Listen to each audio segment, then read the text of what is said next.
from professionals with real-life work experience.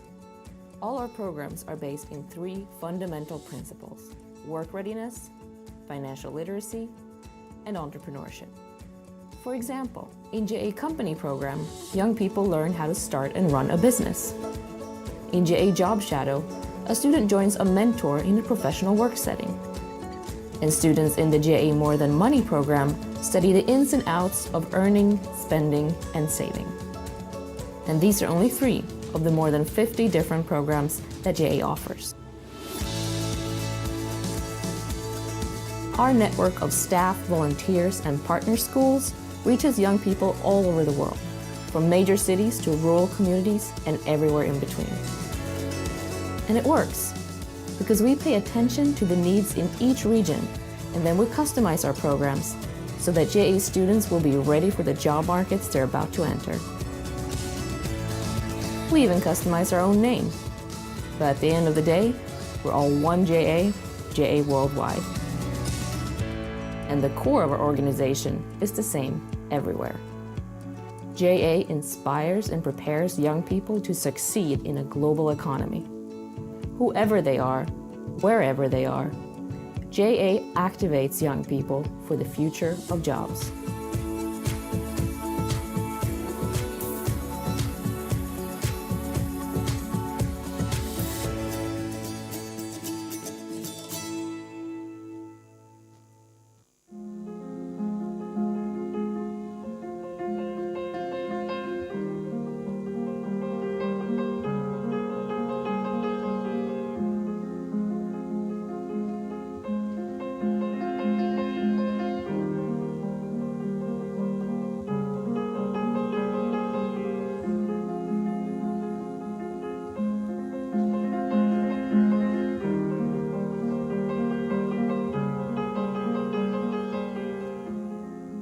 Great leaders are able to envision the future in ways that previous generations or people around them have not been able to envision.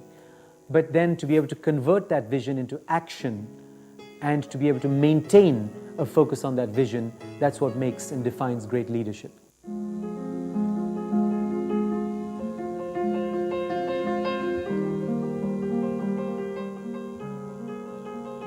At TGELF, we are committed to identifying, nurturing, and developing young leaders who have a global perspective and acceptance of diversity, a commitment to inclusiveness, and the desire to serve the community. Through our very own unique transformative leadership process, we instill fundamental values in young adults, empowering them to lead the change, to help shape a better world. There's such a need to infuse, not just talk about leadership, but what kind of a leadership does the world need? At TGELF, we have partnered with schools around the world across all income levels to identify and nurture tomorrow's leaders. TGELF was born out of the idea that the challenges that we face are so daunting that the only way to deal with these challenges is going to be to have leadership capital, human capital, of such a high caliber and so deeply rooted in its fundamental values and ethics that it will be able to actually deal with the challenge of leadership required to deal with what lies ahead. Every year, we invite schools to participate in an annual event we call Harmony, where selected students develop creative, collaborative, spiritual, and leadership skills. Then, in grades 11 and 12, we work closely with the students to identify future leaders who we mentor and support. Since 2008, our selected leaders have received scholarships to attend some of the best universities and programs in India, the UK, and the United States. Our objective as TGELF is to identify these young leaders, to nurture them, to train the teachers, and then to support these young leaders on their journey towards leadership. I believe that TGELF has given me an excellent opportunity to meet others, to discuss my passions, to find others who may share similar ambitions. And yet, I feel that while pursuing my ambitions, while trying to fulfill my aspiration, I can also devote my life to a cause greater than myself. How can you get involved? Become a mentor and guide our leaders. Refer a young leader or school or organization we should partner with. Work with us to take our programs around the world. TGELF, leading the change.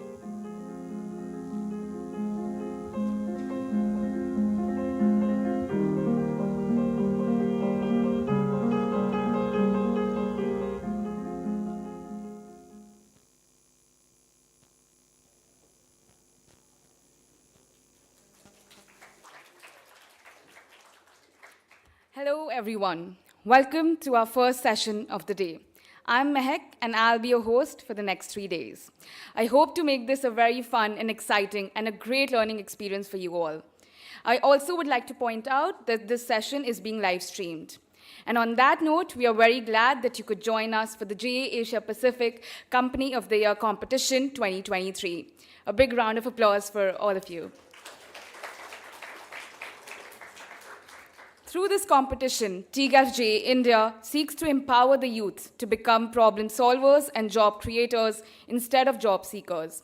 It will activate startup skills and encourage students to create innovative entrepreneurial business projects in both product and service businesses.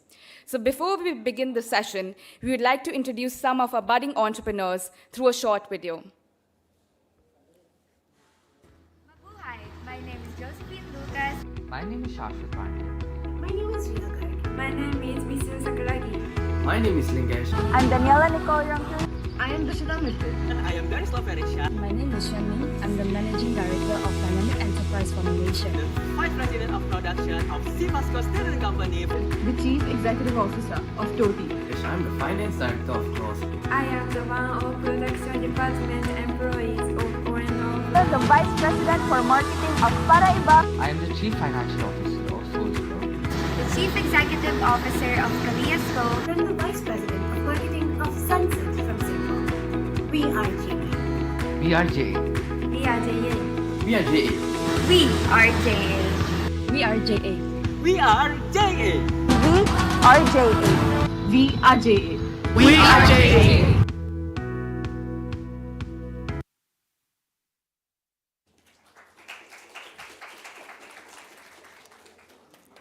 There's more to come in the later sessions today, so just if you feel that you haven't been covered yet in the video, don't fret, there's still more to come. So now, before we move on to the main session, which will focus on the much needed skills that you, the young leaders, require to manage a project successfully, I'm sure most of these skills, if not all, have been applied by you at some point in your life. So to talk to you today, we are joined by two project management professionals who have flown in from Hyderabad, Nikhil Rai and Kalyan Sunkari. Mr. Nikhil Rai is currently in a senior management role, heading the program management team with Providence. He has 19 plus years of industry-wide experience in driving many projects and products from inception to go live. He has previously worked with the state of Ohio, Universal Studios, Boeing, before joining Providence. He worked as the head of the pre-sales team for the global AT&T and IBM partnership of $250+ million in value. A big round of applause for Mr. Nikhil Rai.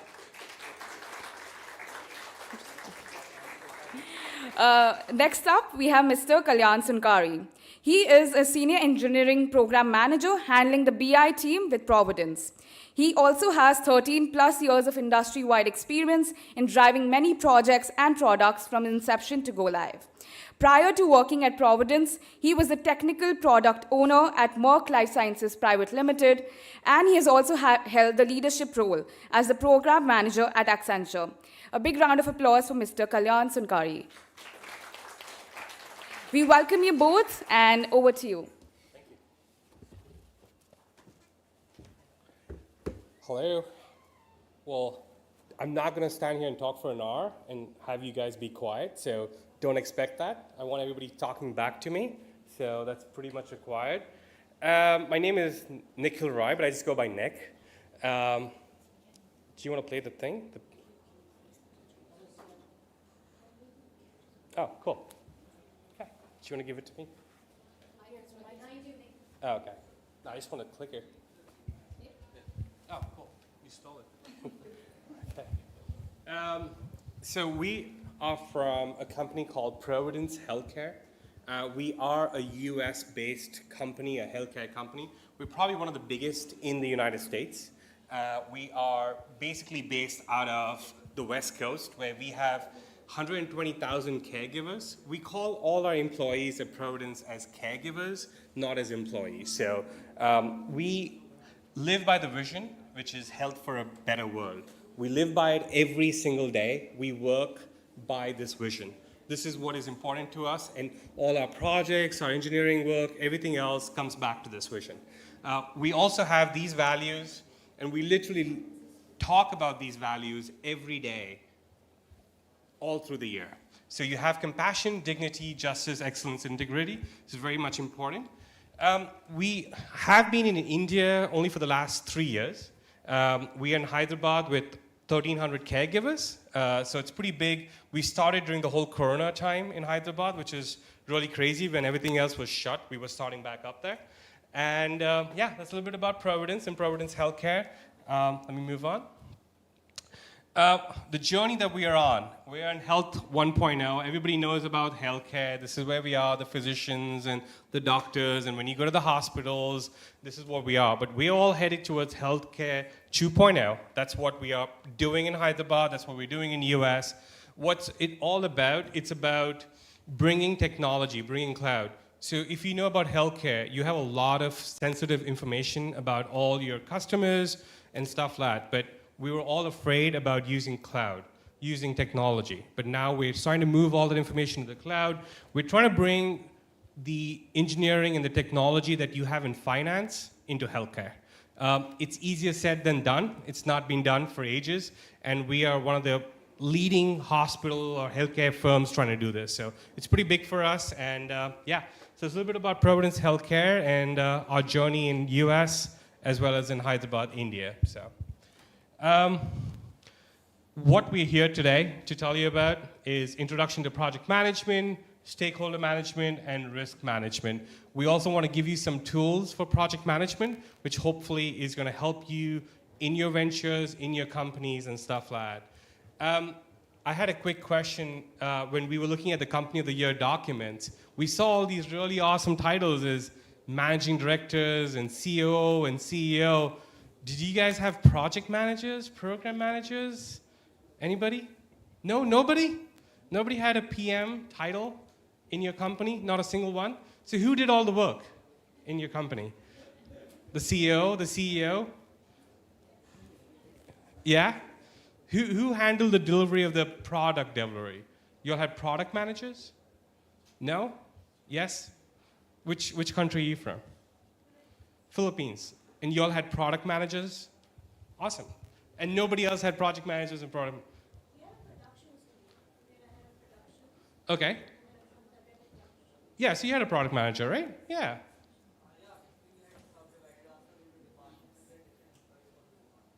Okay, awesome. So a little bit of it. So yeah, we're going to tell you a little bit about project management today, how it's going to make your life easy, how it's pretty awesome, and why it's so important to have project management in your companies, in your lives, and all of that. You can use project management at home too, not only in your company. So, yeah.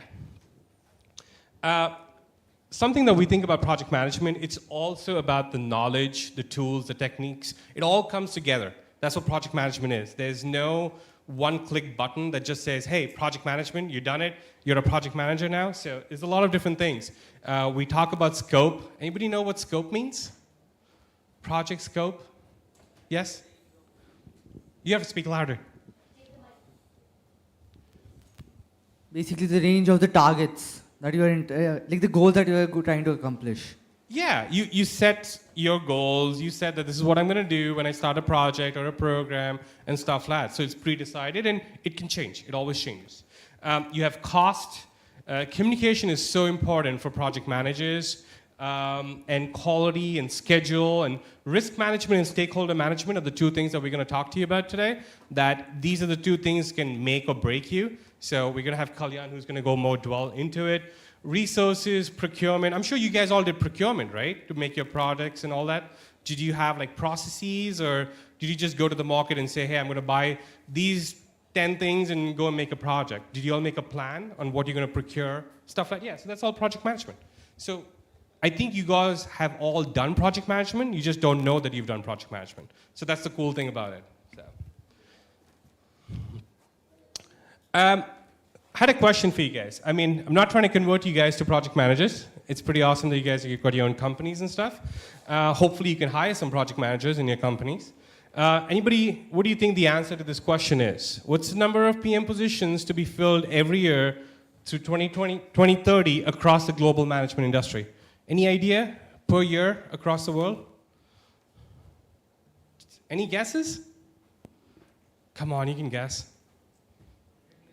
How many? 100 million? Anything else? That's crazy, but yeah, sure. Okay. It's 2.7 million positions, which is a lot of positions. And we're not coming close to filling these positions. Project management is a proper degree or a certification and stuff like that, but people go through different ventures in their life and then end up in project managers and stuff like that. So yeah, there's a huge void, and hopefully y'all or somebody you know who can fill this void. So it's a big number, and this is 2.7 million per year all the way to 2030. So yeah. Cool. There's something called the triple constraint triangle or the iron triangle of project management. It's not as easy as it looks, but it all comes down to these four things. It's a fun little triangle, and a whole project can basically deviate in any direction thanks to this triangle. The four main things are time, cost, quality, and scope. Let me tell you about you know the Olympics, right? It's in different countries and stuff like that. You know, they say that, hey, we're going to do an Olympics in 2025 in the month of August. Okay, so that's a project that the Olympics is going to happen in this country in 2025 in the month of August. So basically, that's a time-constrained project that you have to deliver by 2025. But what happens against it is you can't have time, cost, and scope and quality. It's not the best of all worlds. You can either pick, you want a time or do you want cost. So if you go after that, I have to deliver by 2025, you got to let go of cost because you're trying to speed and meet at a certain time, or you may have to change your scope. Maybe you, instead of making a huge stadium, you make a smaller stadium. So that's something on the time specific of a project. So there's things that we call is you can't have good, cheap, and fast. It's not possible. I know it may be in the best world, but it's not possible to have something which is good, cheap, okay? It's not. And so those are the things that you have. So in terms of cost, a cost-constrained project is you have $100 million to deliver a project, but then when you have certain amount of money, your quality or your scope or your time may go. So basically what I'm trying to tell you is you have time, cost, and scope and quality. So if you go after one, the other one or two, do you kind of take the second ground? So you kind of got to decide, do you want to play in the middle or do you want to focus after time? So this is how you break up different projects. So any questions about the iron triangle? And what we do is when we do our project planning, a triangle can kind of go towards either one of these four places. The best place to be is obviously in the middle, where you have all of them, but it's always skewed, so it's not the easiest thing in the world. Anybody knows, so everybody's heard of project management, right? Anybody who's not? Yeah? No? Do you know what program management is? Have you heard of portfolio management? No? Nobody's heard of portfolio and program management? New words for you? So it all starts in project management. Project management is basically, I give you a small project of being here today. I give you a project of completing the day or going to the other hotel. It could be a smaller project. It's something which is very definite, could be small, time constraint or money constraint. It's a smaller project that goes from A to Z, and you have to deliver something. Now you have programs, which is a cluster of projects, and you may have 10 projects that's basically saying, hey, You're going to be in the hotel today, and it's going to be all the teams. So each team is going to be a different project, and all the projects have the similar scope and the similar, whatever the end goal is the same. So that's a program.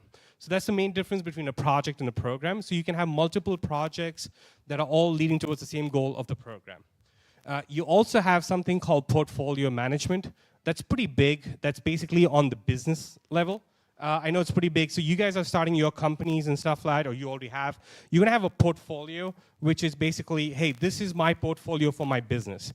Now, your portfolio can have multiple programs, and each program can have multiple projects, which support all the way up to the program and then up to the portfolio.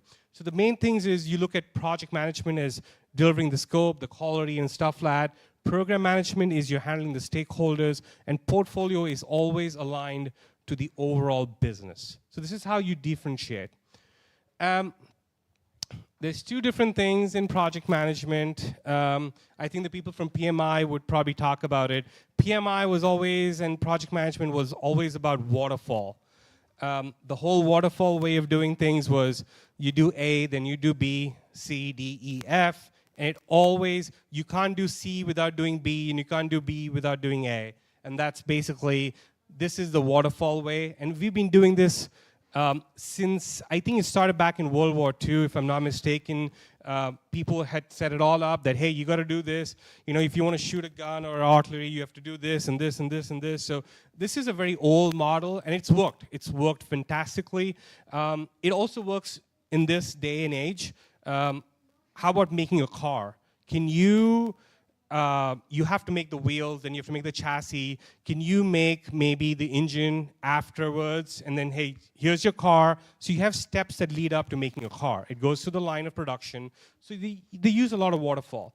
This is something new that we all are dwelling into in this day and age. It's called the agile way, the agile methodology. Anybody hear about what agile is? Agile? Nobody? You have all the answers. Okay. What do you think agile is? Yeah. Agile is willing to change. It's you have to be prepared. There's no set scope. There's nothing set. You have to adapt to change. That's what it's all about. So basically, in the waterfall way, you went, hey, A, B, C, you initiate, you plan, you execute, you monitor, and you close the project. We always stuck to these 5 steps, and we never looked any other way. The new agile way, and this is where PMI and a lot of project management around the world is deviating to, is basically you plan something, you do it, you check it, you recheck it, you adjust, and then you keep doing it over and over again. There's no start, there's no close. So this is basically the agile way, and it works. It works fantastically.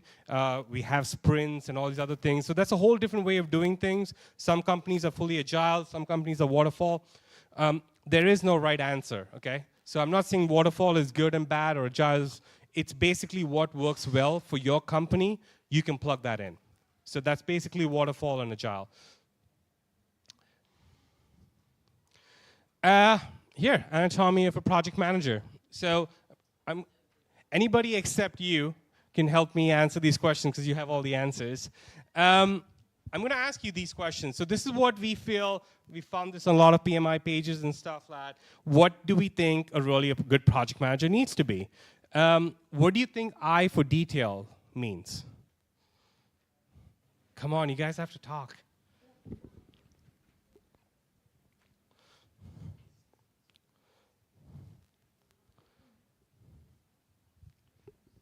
Perhaps that's important for the quality control aspect of it. So making sure the product or the service that you're putting out is of the highest quality.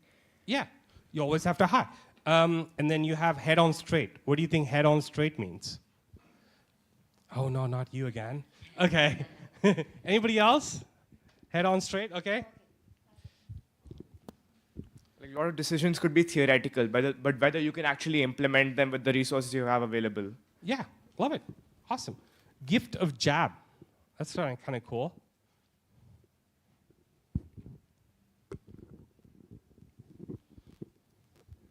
I think it basically means how you communicate with others, because communication is a very integral part of any management position, honestly. Yeah. And so a project manager needs to have the gift of gab to be able to get his point across clearly and to make everybody listen to him.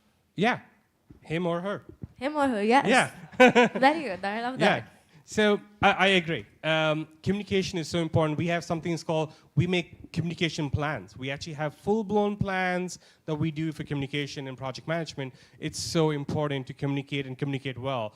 We have a little exercise we're going to do about communication with y'all pretty soon. But yeah, that's very, very important. Looks over their shoulder. Again, no, we're going to go to this side. Okay, there you go. Basically, planning and looking at the risks involved in a business before taking over any decision. Yeah. So looking over their shoulders and stuff like that. So you always have to be prepared for something to go wrong. And we always have this as project managers that, okay, we're going to plan for the worst. We're going to plan that something is definitely going to break, because if everything was so good and tushy in this world, I don't think we would have a job. So it's always anticipated that something's going to break, and we're going to be ready for it. So that's just all about. Nerves of steel. Yeah, go ahead. It basically means that you cannot get intimidated by anybody else. You cannot freeze up. You cannot get nervous. Even if you are, you have to be very good at hiding it, because you have to just establish your superiority, I suppose. Yeah, so there's also, there's a word called servant leader, which is very big in agile and project management. A servant leader, so you have leaders. You guys, I know you guys are MDs and CEOs and stuff like that. A servant leader is you're a leader for your team, and you're a servant for them. I know it sounds kind of goofy, but you're there for them rather than them being there for you. You go in and solve their problems. They tell you their problems, and you're their servant to solve all their problems. So that's the new leadership way that a lot of project managers or other leaders are going, is the servant leadership. There's nothing wrong with it. It's basically, if I am part of your team, I feel comfortable coming to you with my problems, and you are there to solve my problems. So that's it's all about. What about elbow grease? Do you think project managers just sit in a fun little air-conditioned cabin and just balk orders and everything just happens? Like, what do you think, elbow grease means in a project manager? Okay. You're not afraid to get your hands dirty, essentially. You're not afraid to actually go out and do the work rather than just telling other people to do it for you. Yeah, you should be able to pull up your sleeves, go out there on the floor, just do it yourself, have other people follow you. And these are all tools of a good leader. A project manager is a form of a leader, and these are the right things to do. So, yeah. Gut feeling. Someone on this side. No one's saying anything on this side. Come on, I'm going to start picking if you don't say. Gut feeling, what do you think? You should go with your gut feeling. Basically, sometimes your guts tell you to do something, but like you're afraid of doing it. But sometimes you should just go with it and, trust yourself. Absolutely. Yeah, gut feeling is very, very important, because I'll be honest, I have taken so many wrong decisions in my projects, and I'm okay with it. Because if you feel comfortable to take the decision and you're not scared of going down left or right or back or front, it's fine. You have a gut feeling. You're not going to be always right, but you're going to learn from those decisions that you make. So, yeah. Has a leg up? Anybody? Okay. As you mentioned, servant leader. So there are a lot of decisions that you have to make, and obviously some of them don't go right. But even when you go wrong, to be able to overcome the mistakes that have been made and to still reach for the success of the venture, that's what's important as a project manager. Absolutely, yeah. To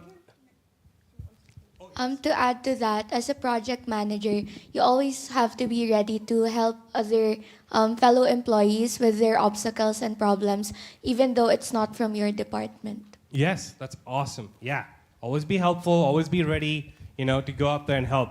It's, we, in the older companies, I'm sure the people in the front row, we would always hear, right? This is not my job. this is not my team, this is not my scope of work. Things are changing now. We all come together as a team, as a company, and we all solve problems, and not just say, hey, this is not for me. So that's a way of doing it. Heart of gold. I know this kind of sounds like, hey, why do you have that there? I think being a project manager, you should always be open to new ideas and listen to others. So it requires your good nature and the ability to hear and accept other ideas rather than just focusing or dominating others. Yeah, that's one way. And then the other thing also, when things go right, you want to make sure that you're not taking all the praises. You pass all the praises off to your team, because a project manager cannot succeed all by himself or herself. But when things go wrong, you got to stand in the front and take all the blame on yourself also. So you have to heart out gold to give away the good stuff and then catch all the bad stuff. So yeah. Thick-skinned. Yeah, it's a little bit on what I just said. Yeah. Basically, being able to take constructive criticism. Yeah. So not taking anything to heart and believing in whatever they're doing, while at the same time not being afraid to open up and implement new ideas which somebody else may tell them about. Yeah, imagine, the CEO or the CEO walks in and says, oh, you did a god-awful job and just horrible, get out of here. And I start weeping and I just give up, right? You have to be thick-skinned. We're here only for one goal and one goal. It's to get that team there, to deliver the project, and we can't let the emotions break us down. So yeah, that's quite important. A hands-on leader, I know we spoke about that. On their toes. Last one, yeah. Back, yeah. I'm going to make you guys speak more. Basically, able to combat the changes or the situation that has changed and accustom themselves to the ever-growing situation. Awesome, yeah. Cool, so this is just few things what a project manager needs. It's not all of it. There's so much more to it. Yeah, please. I actually have a question. Yes. There's a saying called that leaders are the last to lead. So what does it imply? Basically, I think the whole word of leadership has changed. I'm going to also try to have them, because they've been quiet. What do you think about that? Yes, you. I'm going to make, yeah, it's like.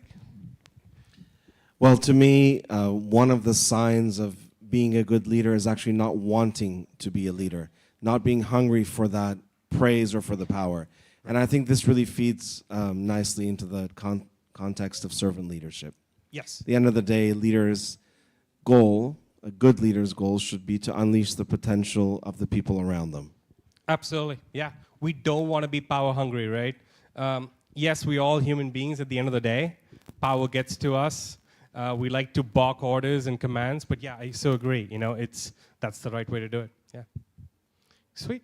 So yeah, there's a lot more to it. And yeah, it's not the easiest job, it's not the hardest job, but it's a great job to have. And you got to be sociable. You got to communicate a lot. And you're just going to take everything that comes your way and just keep going. Just keep going one step at a time, and it's all going to just be positive that you're going to make it at the end of the day. So, yeah. I'm just going to talk to you very quickly about the 5 steps in the project management phases. You saw that in the waterfall way as well. Initiation is basically the first step. This is where you define the new project. Something that we do in our company as well. When we start a new project, we just don't go and say, hey, you know what? We have a team of 10, we're going to do this, we're going to do this. No. We come up with, hey, what is the mission? What is the vision? What is the business value? What is the tech value? We make something called a project charter. Have you guys heard of the word of charter, project charter? What do you guys think that is?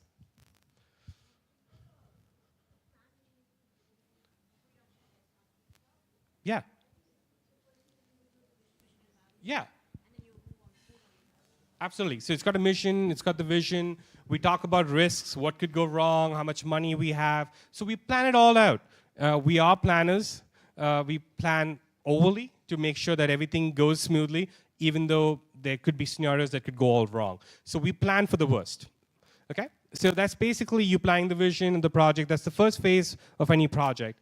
In the planning phase is where you really go into the detail. You go into, hey, if I have to make a project, I need to know what's the cost, what's the material, how much time is it going to make. You're going to make a communication plan, or WBS. A WBS is called a work breakdown structure. You have a lot of tools, Gantt charts. So we make all these tools. We have Kalyan who's going to talk about RAID. We do risk assessment. And that's when we actually start making all these plans, that this is what we're going to need to be able to go and deliver our projects. Executing is basically, now we made all these fun plans, now let's go execute them, right? It's not all about having great plans on paper till you can't basically succeed in the execution phase.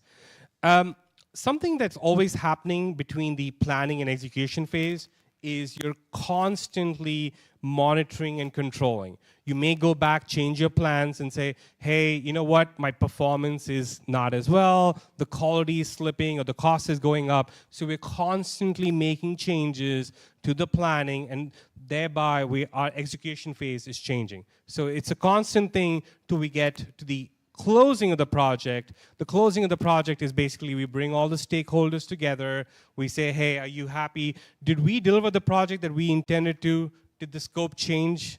Things change, right? You go start off to make something and it ends up being something else and something better. Who knows? So that's basically the high level project phases that we always work on. Everybody has a paper and a pen. Do you guys have a pen and a paper? Yeah? Okay. I'm going to give you guys a fun activity to do. All I want you to do is draw me a house. That's it. Draw me a house. And I'm going to give you guys 60 seconds. I'm going to time you guys.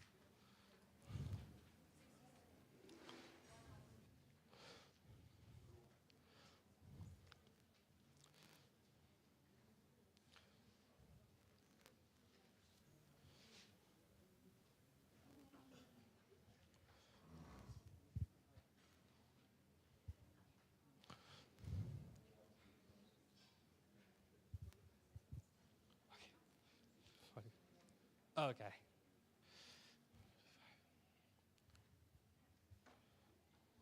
Okay. Halfway through. You got halfway through now. Draw me a house. That's all I want.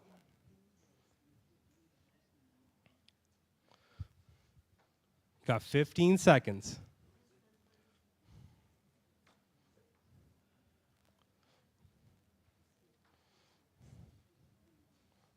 Okay, 5, 4, 3, 2, 1.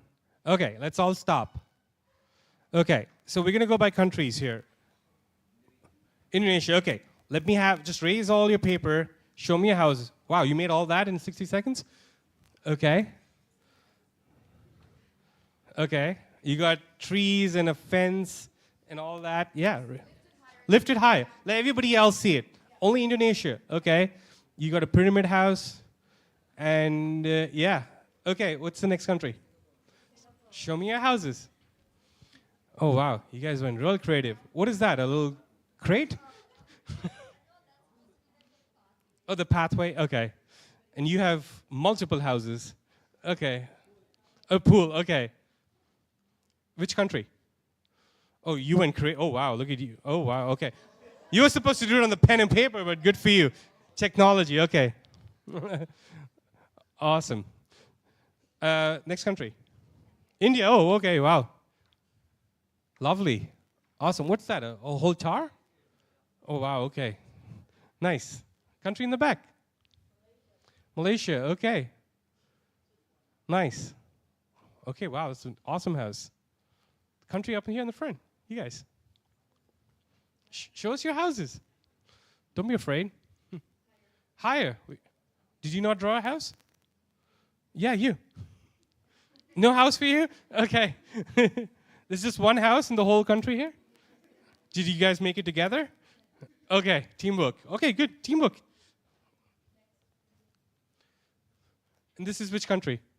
Oh, okay. Cool, awesome. You have a slide in your house?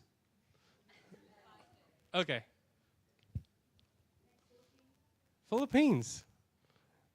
Wow, you got mansions and stuff there. Okay, wonderful. Okay, last but not least. Nice, very, very nice. Awesome. So I know you're like, wait, why is this weird guy making me draw houses? But just gonna give you something, right? I just said, draw me a house. I didn't tell you what I wanted. Basically, we all are all different in this room, right? You know, you have mansions, town scrapers, different roads, all kinds of slides, I don't know, all kinds of fun stuff out there. So this just shows you that no two houses are the same, and everybody has their own mindset and their own vision and their mission for their life and what house they want and stuff like that. So I'm going to play a project manager now. You're my team. Okay? Get another piece of paper or another slide on your phone. Okay, so now I'm going to give you some instructions. I'm the project manager. You guys ready? Everybody ready? Okay. So I'm going to tell you what I want for a house. I basically want a house which is 2 stories, got a car park garage, 2 palm trees in the front, okay, and 4 windows. Okay, draw me a house.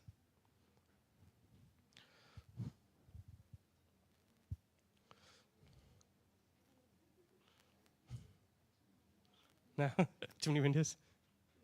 Too little? Okay.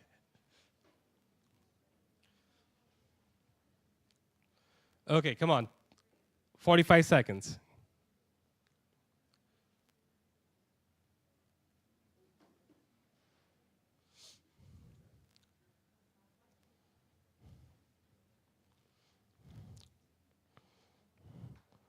Okay, 30 seconds.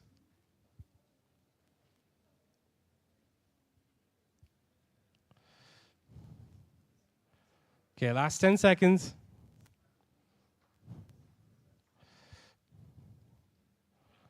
Okay, we're done. Okay, now let's all raise our houses and let's see whether we all made it. Oh, wow, look at that. They all look so similar. Just the palm trees are in different places. I could be more creative saying I want one on either side. Generally, they all are the same. You have a little bit creativity here and there. Yeah, that's awesome. So do you just see we have the whole room aligned now, basically from 9 different countries, all are kind of making a similar house. So this is what project management does, right? We kind of bring structure to the project, structure to a task. That's what all project management is about. You may laugh looking at this, but it actually happens. It happens even with the best of the project managers. It happens till date. It happens all the time. So don't think that, oh, this cannot happen if you have the best of project managers. You know, you have slide 1 where, hey, you know what, the customer wanted a slide, you know, with 3 decks, but the project leader said, hey, I want something else. And you have the programmers or the construction people who made it something else. And basically, you ended up with something which completely different what the customer wanted, because you have so many people involved, so many different ways of thinking, different stakeholders, a lot of different communication, and this is where your communication is lacking. So the project manager, like you rightfully said, brings that communication, brings the structure, brings the scope. How do we deliver? And that's the glue. So project manager in project management is the glue that holds the whole team together and with a lot of responsibility. So yeah. Just going to close it off with this. The key elements of project planning, it's very important for you guys, you know, when you start your projects, hey, let's identify all these stakeholders. Everybody who's on the table or on the project or on the team, we say, hey, you're the project manager, we're this. We don't want everybody saying, hey, today I'm going to be the project manager, tomorrow it's your turn, and so and so. So we define the roles and responsibilities, we hold off kickoff meetings, the budget, and all of that is basically all set.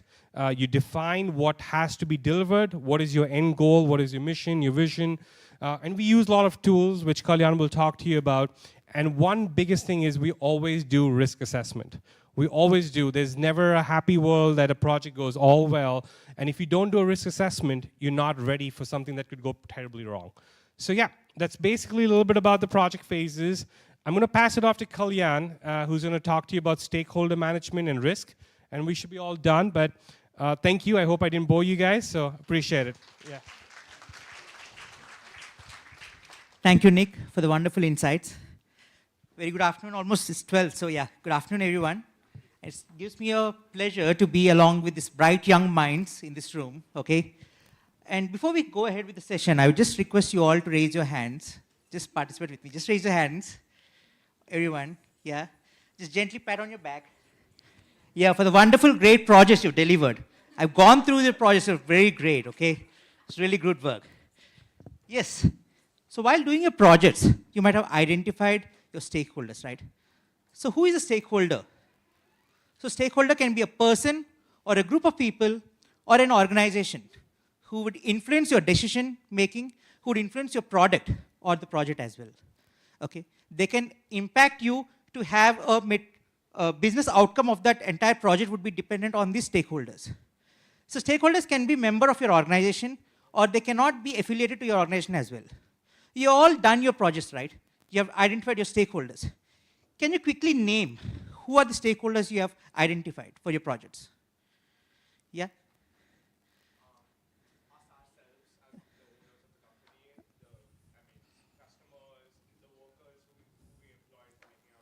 Okay.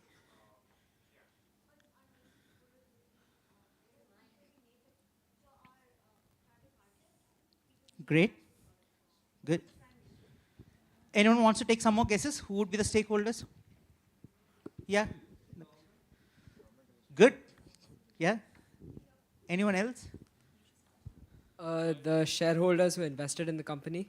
Definitely. They would be a stakeholder because they want to make money out of your company. Yeah? Any other guesses from this side? Yeah, end customer would be a perfectly stakeholder. Yeah. Suppliers. Buyers, yeah, suppliers. No, so yes, suppliers. Yeah, yeah, great. Good. So yes, we all come across these multiple peoples, right? So most of the stakeholders can be broadly classified into two categories, okay? So they can be called as your internal stakeholders, who would be your sponsor, who is supplying, who's sponsoring for your project, okay? And your clients, your project management team, management and your portfolios, okay? And the next category of the stakeholders would be your external stakeholders. Like we have called it out, like your end users, your suppliers, contractors, the government, the local authorities, and the media as well, in some cases. So now we have identified, look, any project would have only these kind of stakeholders. They would be internal and external. So now can you relate to your projects and understand who are all your stakeholders when you are doing with your projects? Because when you're building any project, right, or you're in a product you're developing, you would go to your government for your approvals. And they would have an influence on the project outcome of it. Whether they would be having a positive outcome or a negative outcome would be dependent on the stakeholder over there. So it's always good to identify your stakeholders so that you can plan and have a meaningful engagement with them. Okay? So now we have done your project, you've identified your stakeholders, you've categorized them. Okay? Let's see the next step of it. How do you manage these identified stakeholders? There are a lot of people you have identified. They're quite to close a few of them, like we are having your suppliers, multiple suppliers can be there for your project, right? So how do you engage? You would try to identifying them, you're prioritizing the stakeholder needs, and you're engaging, okay? The first step of any project would be your identification, and what tasks you would be doing in the identification outcome would be stakeholder list would be generated out of that. Once you've identified, you would try to document the needs of the stakeholder. What does the document needs of the stakeholder mean? Any guesses?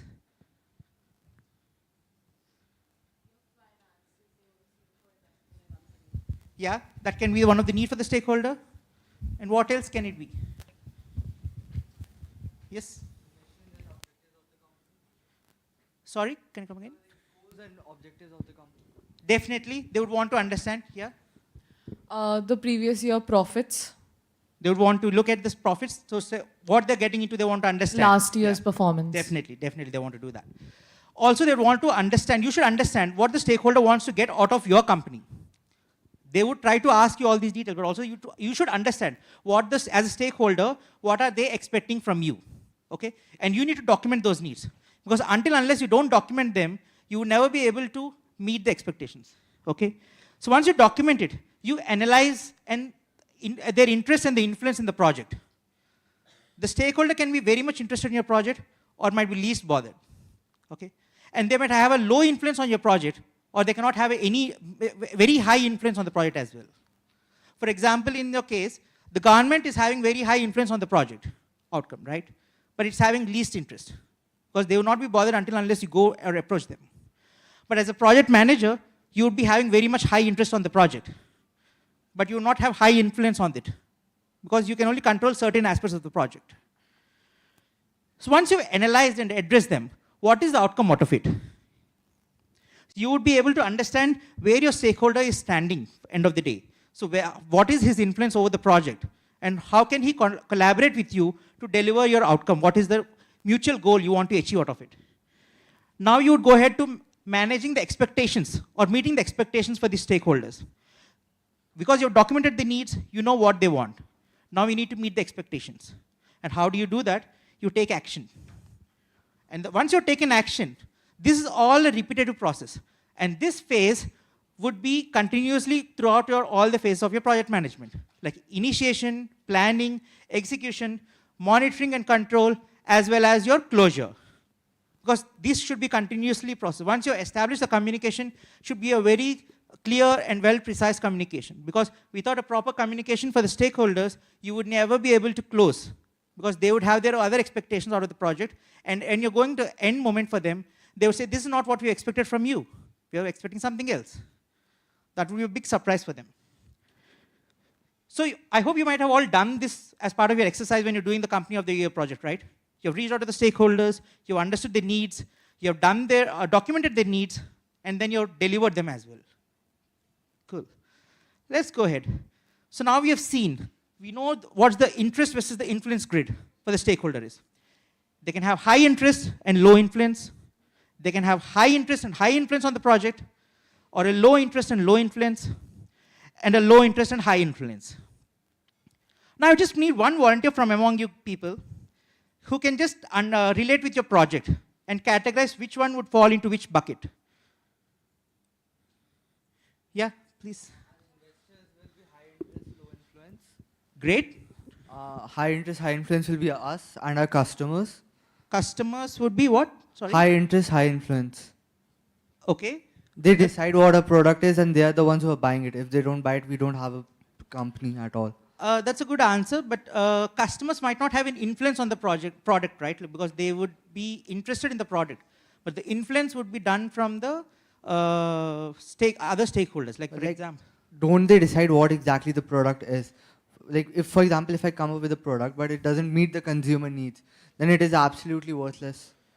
So they would, when you're designing any of the product, you're trying to identify the basic initiation of it when you're product designing it, right? You're trying to understand what the customer needs. But the customer would always have an interest in the product, but influence would be from your team, not from the end user customer. Okay, so then I guess the team. Okay. Low interest, low influence will be government. As long as you're paying them taxes, they'll more or less let you operate. Sorry, low interest, low influence. Yeah, government. But government can be a low interest, high influence, because they can shut down the product if it's not meeting the certain criteria. They can even block you from launching the product. Then I guess the media? Media, yes, you can say that. And obviously the remaining. See, these are the classifications, if you can see. Thank you very much. Sorry, I didn't get your name. Shashwat. Shashwat, thank you very much, Shashwat. So the project manager, end user, subcontractors, clients, and the project team would be your high interest and low influence team. And you have your sponsor and your portfolio management with high interest and high influence. And then low interest, low influence would be your supplier, because he's just concerned what he has to deliver. He's not interested to what he's do with the project at the end of the day. And your local communities. The local authorities and the government and the management would be your high influence, low interest. They would not be interested to know what is happening in your day-to-day activity, but they would hold high influence on the project which is being delivered. So any stakeholder and any project, whether it be in any industry, can be broadly classified into these 4 categories only. This is where you can identify and determine how you can communicate with them and engage in a much more meaningful discussion with them. So you have captured all the details, okay? Now where do you keep this information? You have to store somewhere, right? So do you know what information is needed in a stakeholder register? Any guesses? Yeah?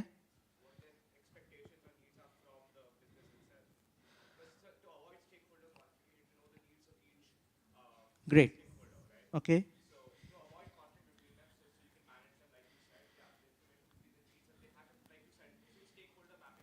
Yes. Okay. Yes.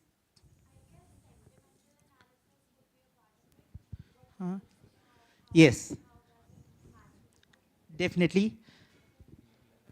So broadly, the stakeholder register would hold your name, the classification, the project role they would be playing, and the requirements, outcome of the expectations like we have discussed over here. And their influence, the sentimental influences what they would have or hold on these projects would also be done, okay?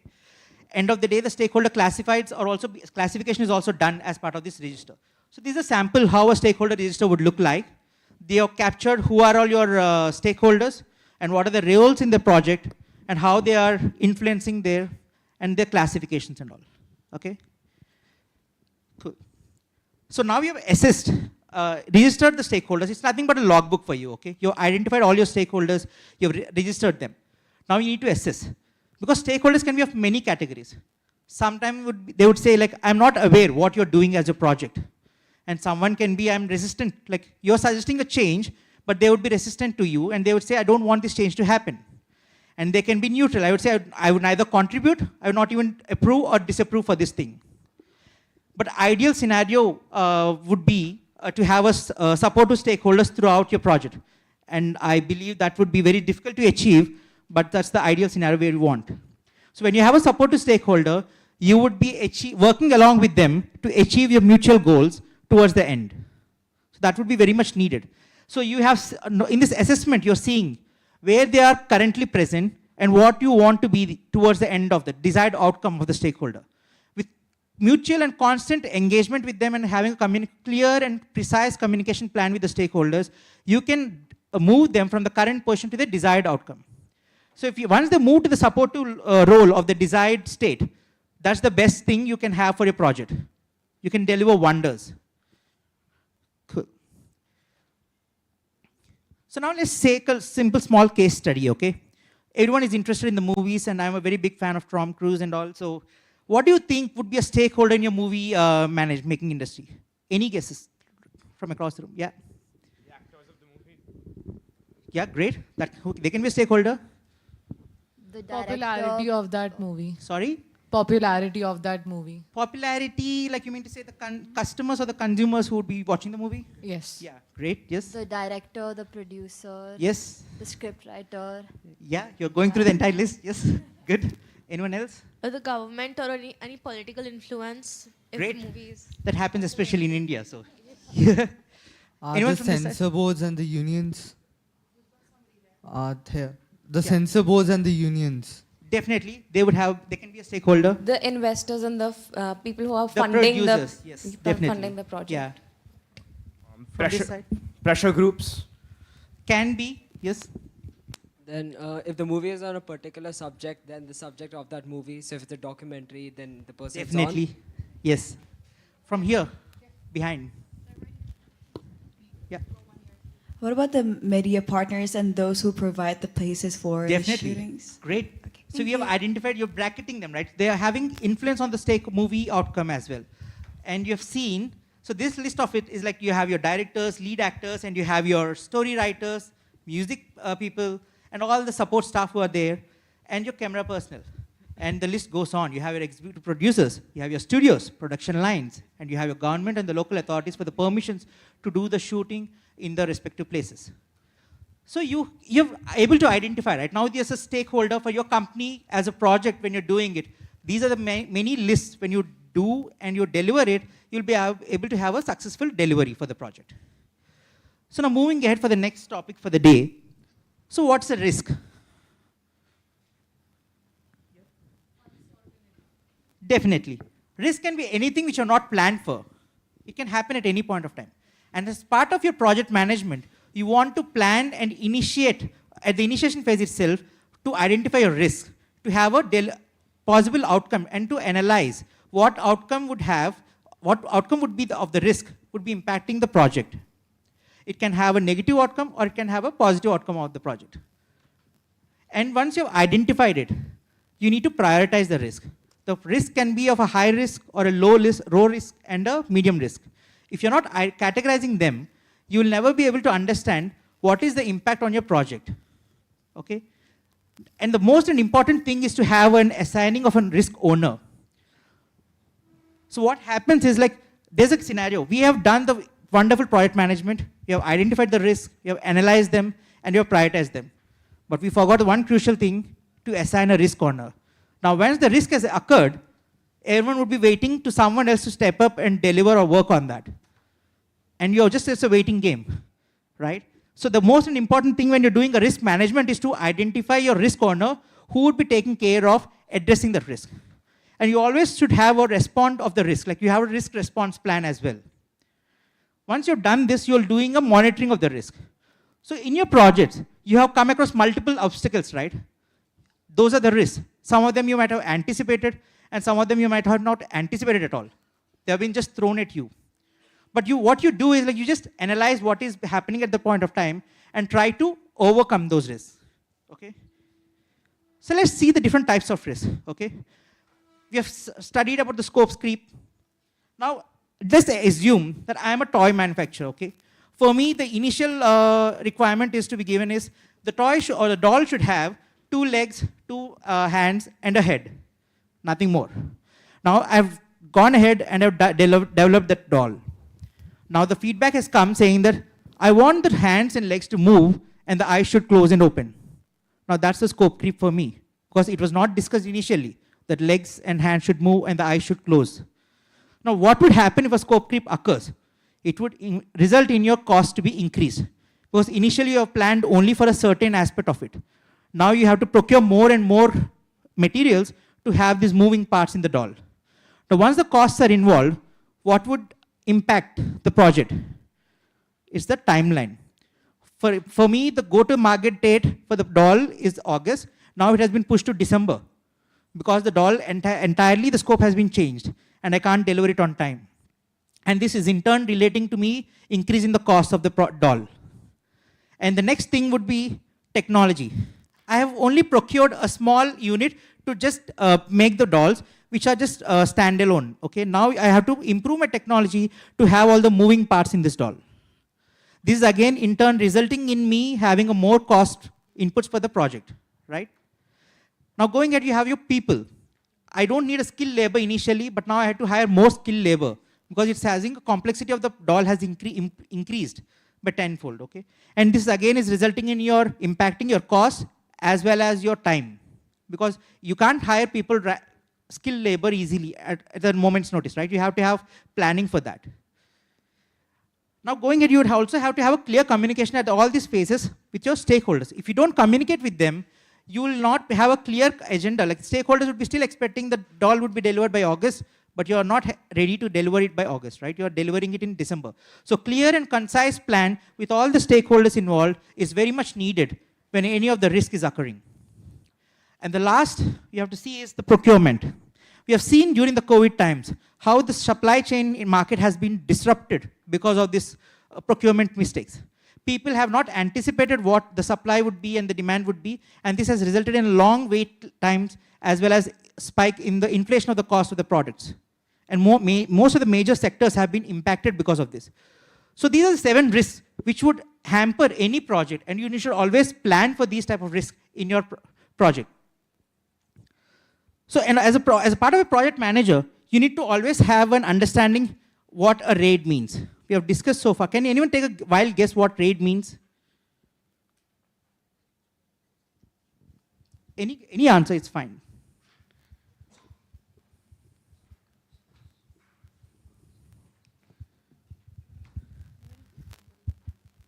Yeah, you can. I think A might denote assessment, Mhm. I for identification, and Okay. D for dealing with the risk. I'm really not sure about it. It's okay. It's somewhat close, I would say. But see, R stands for your risk, where you have to analyze whether it's a threat or an opportunity for your project. And then you have your assumptions, stating that what you're taking for granted. You're starting your project, you're taking some certain things or characters as your assumptions that these are taken for granted. Then you have your issues which you have identified, and then you have to, which might damage or jeopardize, and then you have your dependencies. Because of these dependencies, the project can be either successful or can be a failure. Okay? So the risk management always deals about opportunity and a threat. Whether it's an opportunity, you would have to exploit, share, enhance, and accept. You're exploiting to enhance your project or your deliverable, or the quality of the project can be improved. But it's a threat, you need to avoid, mitigate, and try to transfer the threat so that you are not it's not having a negative impact on your project. And at the end of the day, we always accept. Because whatever is the risk, whether it's an opportunity or a threat, you have to deal with it and address it. Okay? So let's take one quick case study of the building of a construction. What would be the risk involved in a construction building? Just random. Yeah. Yep, can be.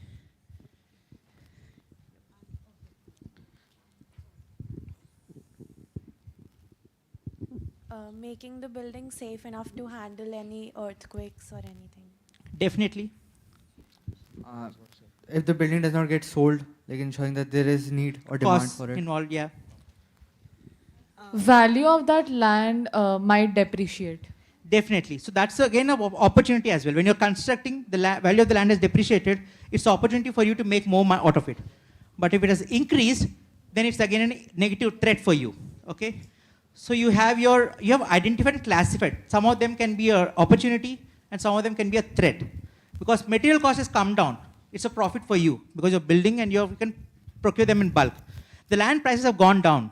You can build more number in the same cost which you're doing initially. And at the same time, it's a dispute arising or your contract defaults are there and a payment or shortage of funds is occurring. Those all can be a threats for your project. Hope you're able to relate now you've done in your projects, right? The risks and the stakeholders, how you have done. So now moving at I would always like to say, gone are the days when we have been doing or dealing with the Excel sheets and the data which are dealing on, okay? Now we have moved on to the data area where we are dealing with those tools which enable us to have the plan and emphasize on your milestones for the project. These are some of the tools which you guys can leverage, which is free of cost for the students. And it would be having a great impact how you design your project to have a meaningful impact and a timely outcome for that. Then you have your, over here in Providence, we have been leveraging our ADO and Power BI. And the classic example of Power BI is how we have leveraged during the COVID times to have a sample of our data where the COVID cases are there and where the vaccinations are available so the team can take a timely effort. Cool. These are some of the examples we have been doing over here in our company where we deal with this infra. Cool. And we always say and always believe this mantra saying that life is a big project, okay, where we are our own managers. So let's take it one step at a time and always believe that teamwork means dream work. Yeah.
Thank you, Kalyan and Nikhil, for such an engaging session. I'm sure the students here have had a lot of takeaways that they're not just going to apply in the projects coming, but life in general. And on that note, we would like to present a token of appreciation to Mr. Nikhil Rai. And Kalyan Sunkari. I would like to request Ms. Dinu ma'am to hand over the tokens. Thank you. That was an amazing meeting. Thank you. Pleasure. So much that the kids learned. Okay. Both of you get some. And Elizabeth. Awesome. Thank you. A big round of applause, please. Thank you. Thank you for putting up with us. Yeah. Thank you so much. Okay. Do you want to try? You gonna join the photo? Yeah. Can you just come in? Thank you.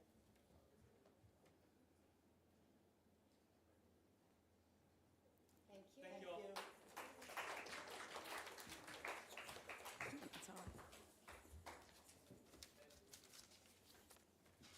Thank you all. So since, as you know, we are short on time, so we will begin with the next section of the day, which is the business presentation rehearsals.